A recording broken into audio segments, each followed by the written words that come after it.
When you're walking on the street, why should you be bothered whether somebody is a woman or a man? Why are you bothered what is in somebody's pants? There is no need to go on talking about women's rights. We must say human rights and women are part of it, that's all. It's important. The feminine in the world is as important as the masculine in the world.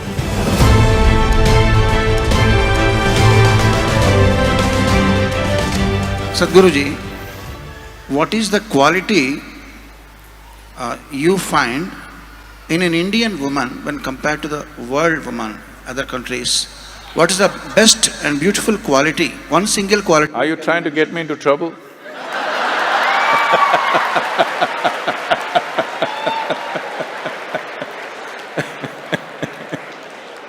How she is different and how she is greater than when compared to the other women all over the world?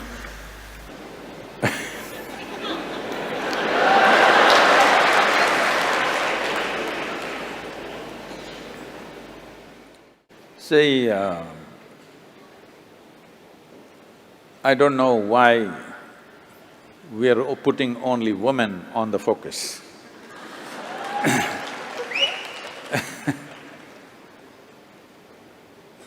We are always putting women in the focus because we believe either they can be right or wrong.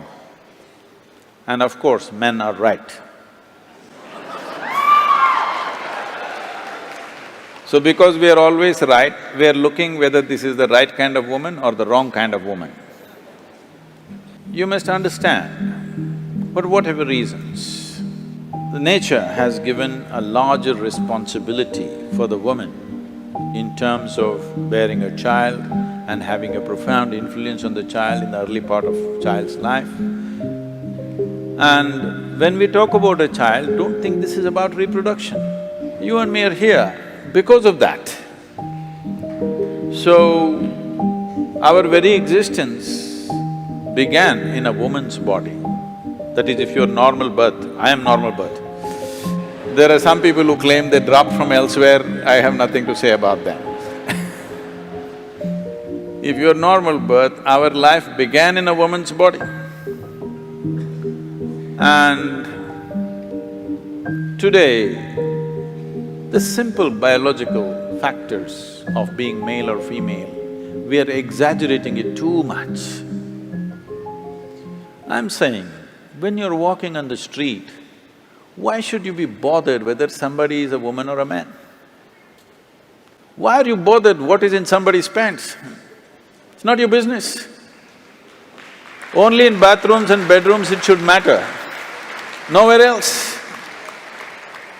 In the working places, on the street, wherever else we are, why should it matter whether somebody is a man or a woman? Why can't you just treat them as human beings? I think we are excessively focused on this, which is creating a very unhealthy atmosphere. That means we are constantly over-infatuated with body parts, that is why we are going on recognizing people as by their gender.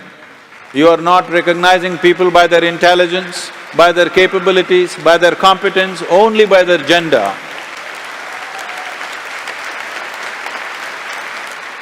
But it is not a fair way of looking at the world.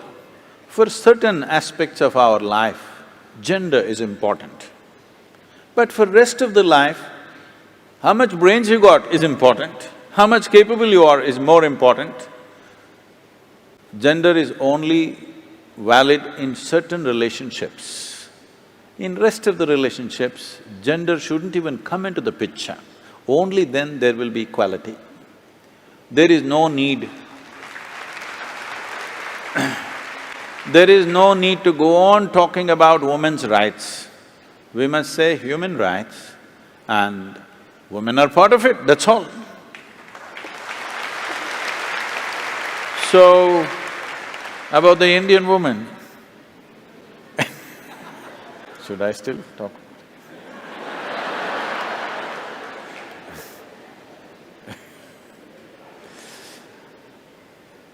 In this country, for a long time, we've nurtured many wonderful things.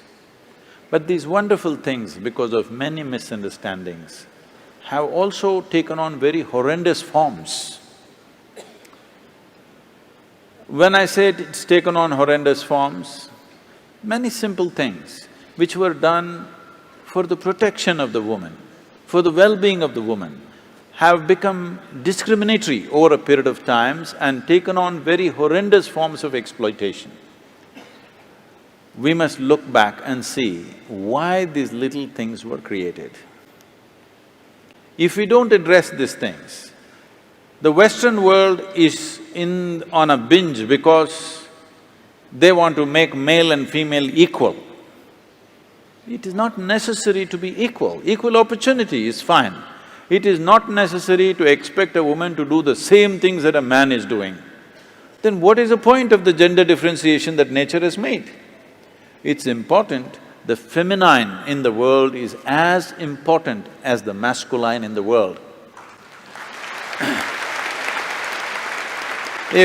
But today, in the name of equality, women are coming to a place where they are beginning to act like men because they know that's the only way they can succeed in the world. The only way they can succeed is they have to act like men. You see even women doing like this these days.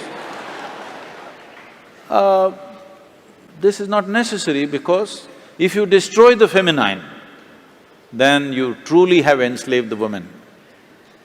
If you do not value the feminine in the world, all the gentleness will go away, you will have a marketplace at home also. It's already happening big time. Before people marry, they're making an agreement. When we break, who will get what in this house? Yes, prenuptial agreements are being made. Before we get married, already an agreement, if we break, my bank balance is mine, yours is yours. How can two people live like this?